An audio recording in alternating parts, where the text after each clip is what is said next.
Olá! Estamos dando início a mais um encontro do Grupo Aulas da Vida. O meu nome é Pedro e sejam todos bem-vindos. Os nossos encontros estão com as transmissões sendo feitas pela Rádio e TV SEAC de Bauru. No mês de junho, o Grupo Aulas da Vida tem como tema cuidar do meio ambiente. O meio ambiente é composto por 4 esferas: atmosfera, litosfera, hidrosfera e biosfera, ou seja, ar, solo, água e seres vivos. A atmosfera corresponde ao ar, a litosfera à terra, ao solo, a hidrosfera à água e os seres vivos à biosfera. Nesse mês, já vimos nas aulas anteriores que é muito importante respeitar a natureza e as leis de Deus. Aprendemos que somos responsáveis por cuidar da criação divina e, portanto, somos responsáveis pelo ar, pela terra, pela água e pelos animais. Somos responsáveis por cuidar do planeta em que vivemos. Hoje vamos falar sobre a hidrosfera e os cuidados com a água. O nosso tema é preservar as fontes de vida. Vamos abordar também sobre a fé e a prática do bem. Mas antes, vamos fazer uma pequena prece, pedindo as bênçãos de Deus e o apoio dos bons espíritos. Espíritos amigos que sempre vêm ao nosso encontro nos momentos de dificuldade, mensageiros de Deus e cumpridores da sua vontade. Rogamos o seu auxílio no encontro de hoje, para que possamos levar a todas as pessoas que nos ouvem nesse momento uma palavra de fé, esperança e amor. Pedimos a Deus que nos fortifique e nos ilumine, trazendo muita luz para os lares de todos nós, para que sejamos renovados pela sua bondade divina e possamos nos inspirar na prática do bem. Que os nossos benfeitores espirituais possam nos trazer bons pensamentos e nos ajudar a compreender melhor a doutrina que abraçamos. Que o nosso caminhar aqui na Terra seja suave, iluminados pelas palavras do Evangelho que estamos prontos para estudar. Que o nosso fado se faça leve com a orientação de Jesus. Que os nossos lares possam se encher de paz, saúde e prosperidade. Que possamos contar com os nossos espíritos protetores ao nosso lado, fortalecendo o nosso propósito de evoluir e nos ajudando a desviar das ilusões que existem pelo caminho. Que possamos ser instrumentos de fé, amor e esperança para todos que necessitam. Que Deus auxilie a todos nós a permanecer no caminho do bem. Que assim seja. Bom, já que estamos falando de Deus e do Evangelho de Jesus, vamos começar por um trecho que está em Tiago, no capítulo 3, versículo 11. Diz assim: porventura deita alguma fonte de um mesmo manancial água doce e água amargosa? Em outras palavras, uma mesma fonte pode ter água doce e água salgada, por exemplo? Um mesmo manancial, um mesmo riacho, um mesmo rio pode ter água boa e água ruim, água doce e água amargosa, água potável e água poluída? Quando nós vamos beber água em um bebedouro, podemos encontrar água gelada ou na temperatura ambiente. Podemos até misturar as duas águas e ter uma água fresca. Em vários bebedouros é possível misturar a água gelada com a temperatura normal e ter uma água fresca. Mas não é possível ter águas com qualidades diferentes. Não é possível ter uma água boa e ruim no mesmo bebedouro. Ou a água está boa para beber ou ela está ruim para beber. Não tem como ter duas águas no mesmo manancial. A água doce, ela é potável, boa para o nosso organismo. Já a água salgada não nos faz bem. Se bebemos da água do mar, a grande quantidade de sal que ela tem vai nos causar desidratação e diarreia. Sentiremos dores de cabeça, tonturas, fraqueza, aumento dos batimentos cardíacos, perda da consciência e até mesmo convulsões. Podemos, inclusive, perder a vida, podemos morrer pela ingestão de água salgada. Portanto, devemos buscar uma fonte de água que seja boa. Mas onde está essa fonte? Nesse capítulo do Evangelho, Tiago está orientando as pessoas para que percebam que todos nós somos falhos e que tropeçamos em muitas coisas, ou seja, que erramos. Não somos perfeitos. E muitas vezes, quando erramos, fazemos isso por não saber a melhor maneira de proceder. Isso não quer dizer que nós vamos desistir de nos tornarmos pessoas melhores, ou que vamos prestar somente a atenção na falha das outras pessoas. Por isso, Tiago nos recomenda que devemos pôr um freio em nossas bocas, ou seja, evitar de falar mal para não ofender as outras pessoas. Não devemos ser a fonte, ou seja, a origem do mal. O freio que ele nos sugere, o freio igual ao de um cavalo, o freio no animal do cavalo serve para que possamos conduzir o animal com segurança em direção ao caminho correto. Assim, nós também deveríamos colocar um freio em nós mesmos para seguirmos para o caminho do bem. A língua, continua ensinando Tiago, é um pequeno membro do corpo, mas pode causar grandes estragos. É como o leme de um barco. O leme, em relação ao barco, é muito pequeno, mas é ele que conduz o barco a um porto seguro, ou pode levar em direção às pedras e causar um naufrágio. O leme é pequeno, mas dependendo de como ele é utilizado, pode causar um grande estrago na embarcação. E Tiago continua nos ensinando, dizendo que um homem bom não pode ter uma língua cheia de peçonha, ou seja, não pode envenenar as pessoas com maldade. Com a nossa boca, em alguns momentos, bendizemos a Deus, louvamos a Jesus, mas em outros momentos amaldiçoamos os homens, amaldiçoamos as pessoas, amaldiçoamos a nossa vida e tudo que está à nossa volta. Utilizamos a boca para orar e para dar louvor a Deus e também para amaldiçoar, xingar e falar coisas horríveis. Tiago nos diz, lá no versículo 10, que de uma mesma boca procede tanto a bênção quanto a maldição. E ele diz: meus irmãos, não convém que se faça assim. Por que Tiago nos pede e nos dá essa recomendação?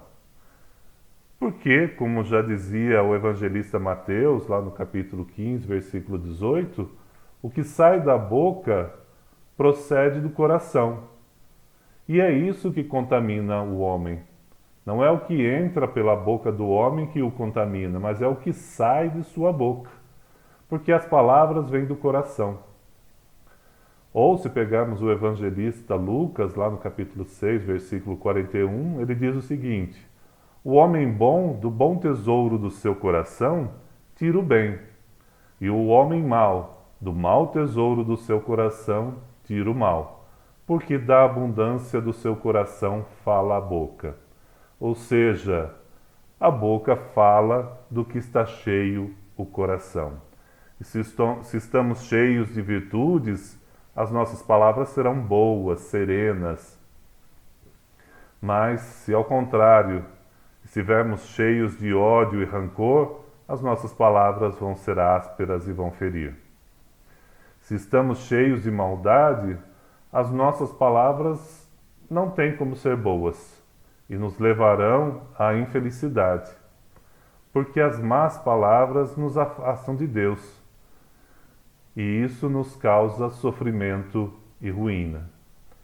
Quando nos aproximamos de Deus, nos aproximamos das suas leis, amamos a Deus e ao próximo. Procuramos fazer o bem e procuramos agir com as outras pessoas de acordo com aquilo que gostaria que nos fosse feito. Essa máxima que Jesus já nos orientou, amar a Deus e amar ao próximo, é uma orientação sobre quais as palavras que devemos utilizar para nos referir às coisas que foram criadas por Deus, ao mundo que está à nossa volta, e como nos dirigir às pessoas que também vivem à nossa volta. Então devemos utilizar boas palavras, porque isso vai nos trazer a felicidade. No Livro dos Espíritos, na questão 614, aprendemos que seguir as leis de Deus é o único caminho para a felicidade dos homens. Ela indica o que devemos e o que não devemos fazer. Quando nos afastamos das leis de Deus, somos infelizes. Quando nos aproximamos das leis de Deus, trazemos a aventura e a felicidade. Então perceba que está em nós a escolha do caminho. Naquele momento em que Jesus diz que existe a porta estreita e a porta larga, que a porta estreita nós devemos nos empenhar em exercer as nossas virtudes e que a porta larga é o convite para os vícios e para o viver o aqui e o agora, nós entendemos como tudo isso faz sentido. Que quando nós nos dedicamos à prática do bem, quando nós nos dedicamos a nos tornarmos seres melhores, nós temos que vigiar, orar e vigiar, temos que prestar atenção na nossa conduta e no nosso comportamento. Mas, por outro lado, temos o livre-arbítrio e a liberdade de escolher a porta larga, que nos leva a um caminho de sofrimento.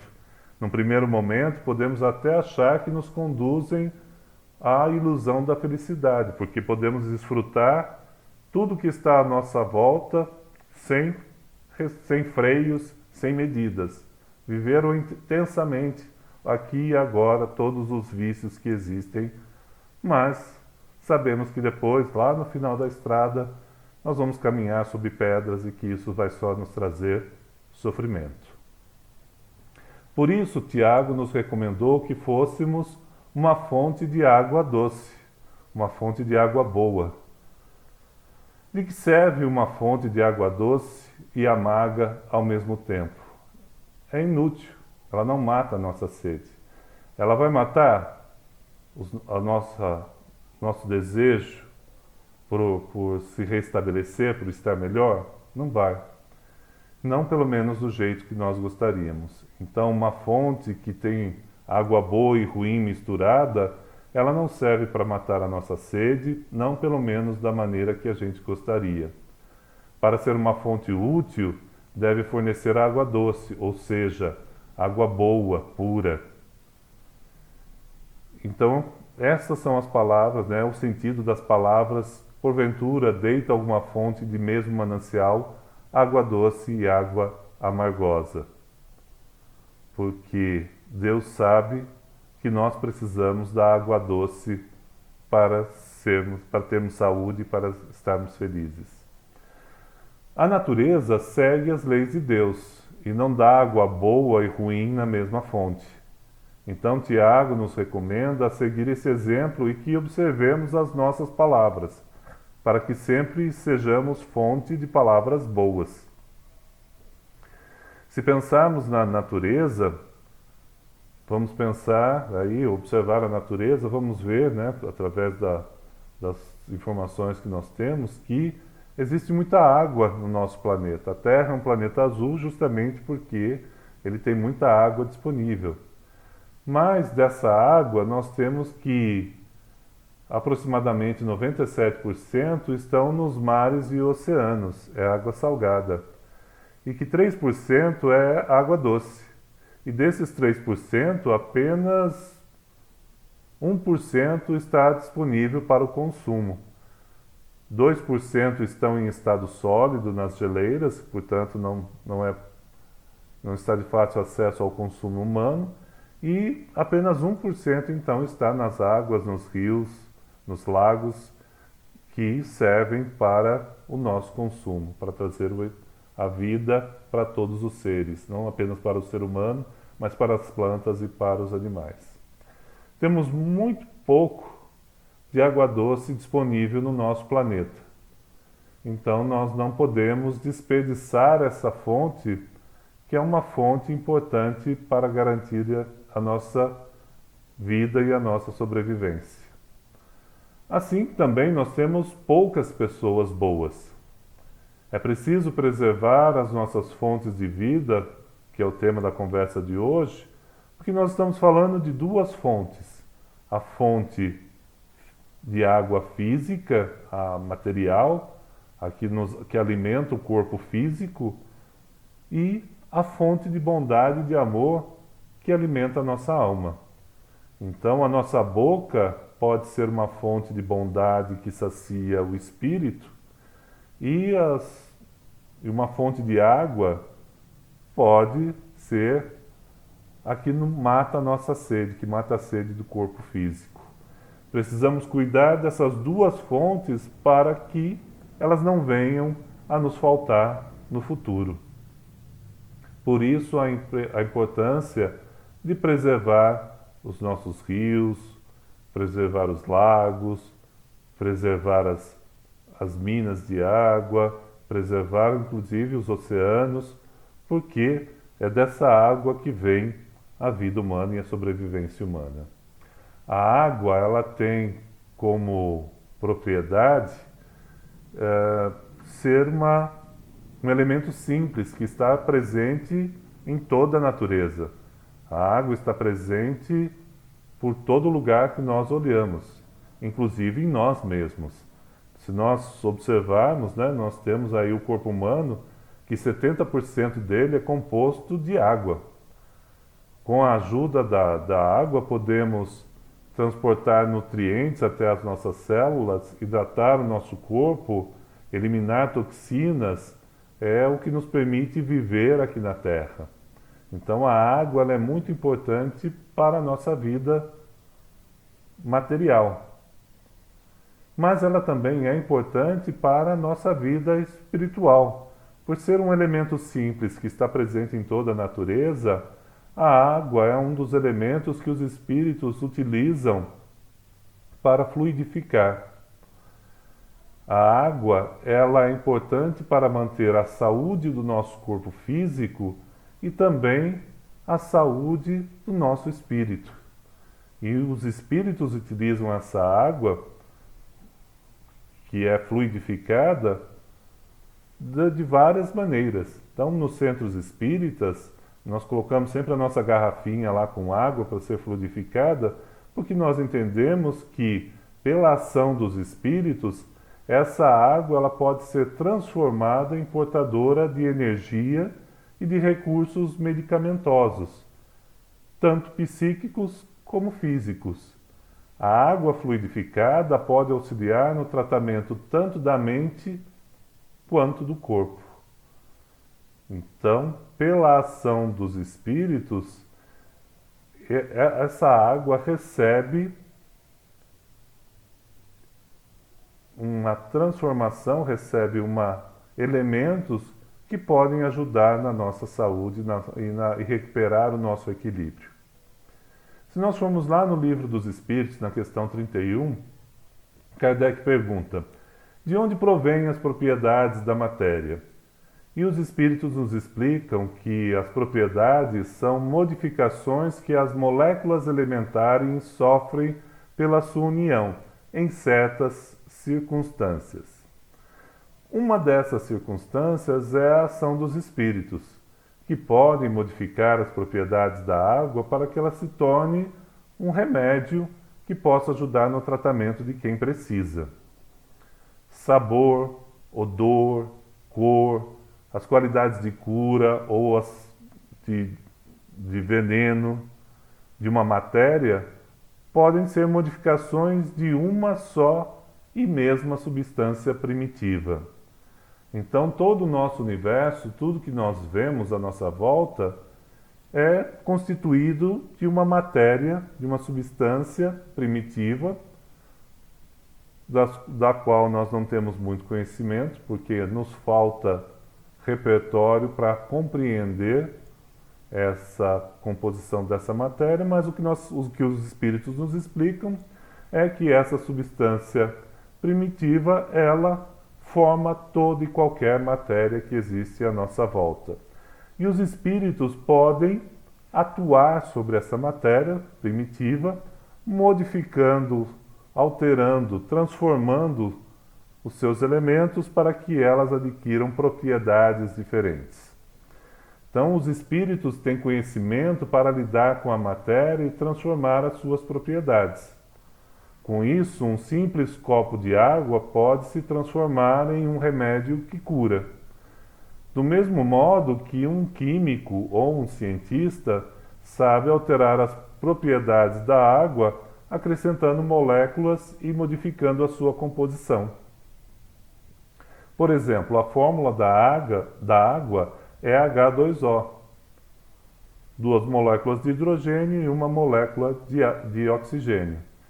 Basta acrescentar mais uma molécula de oxigênio para transformar H2O em H2O2, ou seja, 2 moléculas de hidrogênio e 2 moléculas de oxigênio.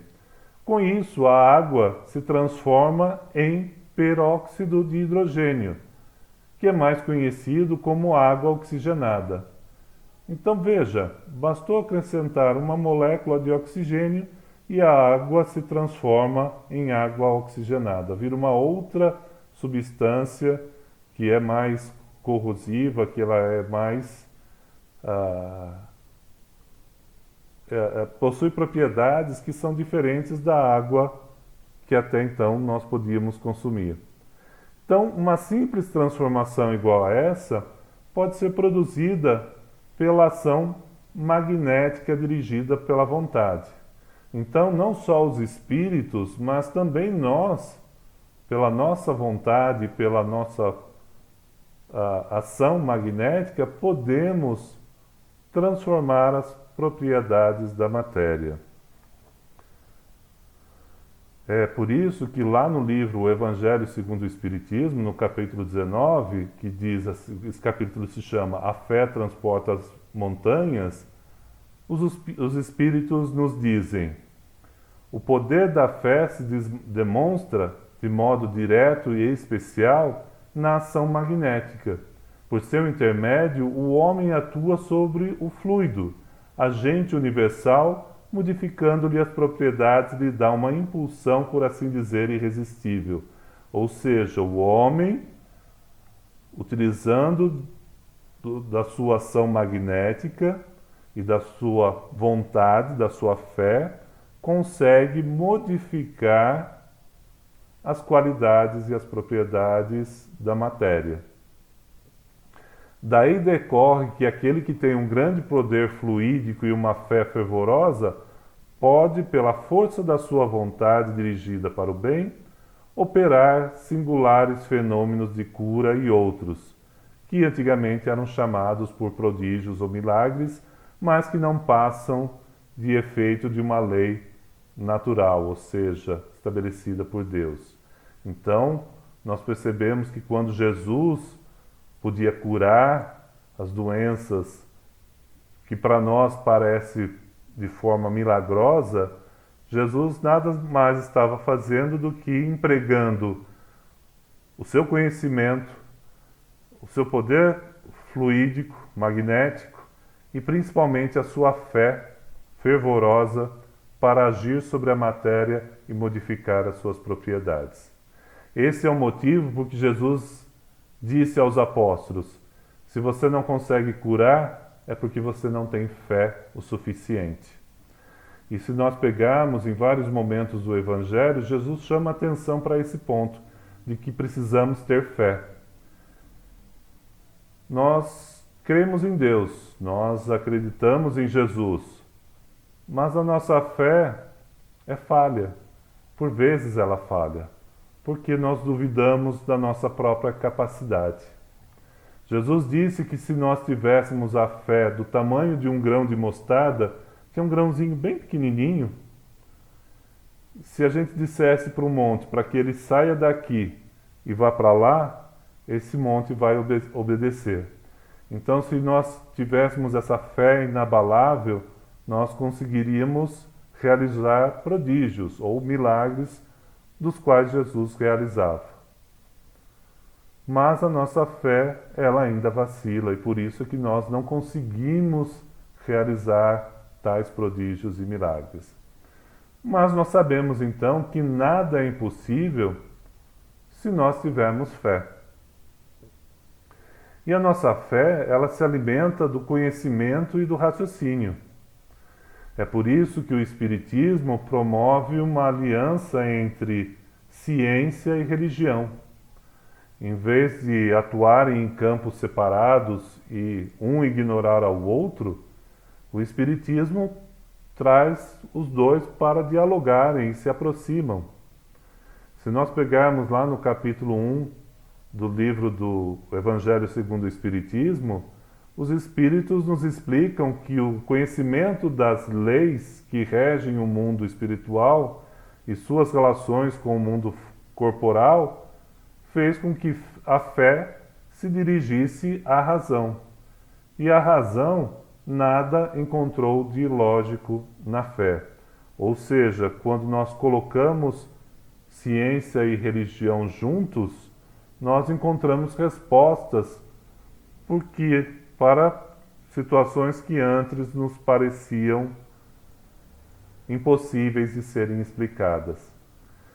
Então, o Espiritismo nos propõe uma fé raciocinada.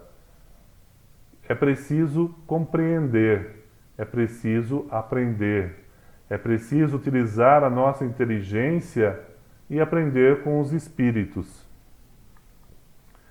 Com isso, nós vamos desenvolver a nossa capacidade intelectual e o nosso senso moral. Nós vamos conduzir o nosso olhar de maneira a entender que a natureza e as leis de Deus foram criadas por Deus. Então, as leis da natureza que a ciência estuda e as leis morais que a religião estuda, ambas foram criadas por Deus e, portanto, ambas dialogam e se complementam, estão juntas. No capítulo 19, lá no Evangelho segundo o Espiritismo, fala um pouquinho sobre essa fé raciocinada. Está lá no item 6, ele diz assim: a fé raciocinada se apoia sobre os fatos e a lógica. Não deixa atrás de si nenhuma obscuridade, não deixa dúvidas, não deixa margem para que nada fique sem explicação. Quando não há dúvidas, quando se compreende a realidade, a fé se torna inabalável. Por isso devemos estudar a doutrina. O estudo sistemático e interessado da doutrina espírita nos livra da incredulidade e da falta de fé. Ganhamos com o estudo mais confiança. A doutrina nos orienta para uma mudança de comportamento, para pensarmos, refletirmos melhor antes de tomarmos as nossas decisões. Mas para mudar, é necessário ter a vontade de mudar. É preciso desejar ser melhor. Temos que ter a vontade de crescer, de evoluir, de se tornar um ser mais evoluído. Isso é uma escolha de cada um de nós. Eu não posso querer que a outra pessoa evolua, mas eu posso influenciar a outra pessoa com a minha fé, com o meu estudo, com o meu empenho e com o meu comportamento. Por isso que na doutrina espírita nós estamos muito mais preocupados em nos observar do que nos preocuparmos com as demais pessoas, porque cada um tem o seu tempo de crescimento, cada um tem a sua velocidade de crescimento, cada um segue segundo o seu ritmo. Então eu tenho que olhar para mim mesmo, olhar, como dizia Jesus, para a trave que está no meu olho, antes de me preocupar em olhar para o cisco que está no olho da outra pessoa. Ao invés de eu reparar nos erros e imperfeições das outras pessoas, eu tenho que observar se eu não tenho esses erros e essas imperfeições em mim. E que se eu não posso modificar e me tornar uma pessoa melhor. Então, nós temos que fazer essa escolha de olhar para nós mesmos e desejar ser uma pessoa melhor. Então, com isso, nós encerramos a apresentação de hoje, pedindo a Deus que nos mantenha firmes nesse propósito de querer crescer e de ajudar o planeta, preservando as fontes de vida, tanto as fontes de água materiais, que auxiliam a todos nós a viver, como as fontes de bondade e de amor, que cada um de nós pode ser portador. Que fiquem em paz e até uma próxima oportunidade. Fiquem com Deus.